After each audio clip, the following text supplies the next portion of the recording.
ఈ రోజైతే చికెన్ తెచ్చుకున్నాము. చికెన్ మాకైనా వీటికి కూడా ఉండాలి కదా అని చెప్పి భీముడు, రాముడు ఇంకా నామానికైతే చికెన్ కూడా తీసుకున్నాను. ఇక వీడికైతే ఇలా ఏసేసాను. ఇంకా ఇలా తిన్నకాడికి తిని ఇంకా సరిపోక లోపల బుజ్జి దానికేస్తుంటే లోపలికొచ్చేసాయి. సర్లే వీటికి సరిపోదు బుజ్జి చిన్నది కదా అని చెప్పి అది తినకుండా మిగిల్చినా కూడా దాని ముక్కలు తెచ్చేది నువ్వు లోపలికి వీడికేసేసాను.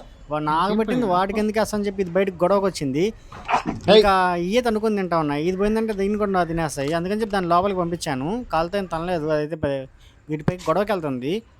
చేతిలో ఏమో చికెన్ ఉంది. దాన్నయితే మూవ్ చేసేదానికి అలా అన్నాను.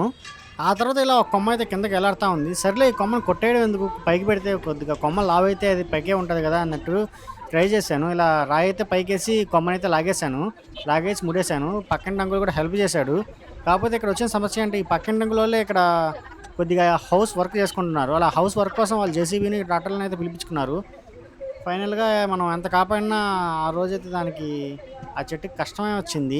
ఆ చెట్టుకి అది 3 చెట్లున్నాయి. ఇంకో చెట్టుకి అది కష్టం వచ్చింది. ఇలా కొమ్మలైతే విరిగిపోయాయి. దానికి మనం గూడా ఏం చెప్పలేము. It happens like that. మనం ఎంత కాపాడాలని చూసినా, మనం ఎంత ప్రయత్నించినా కొన్ని కొన్ని సార్లయితే జరుగుతుంటాయి.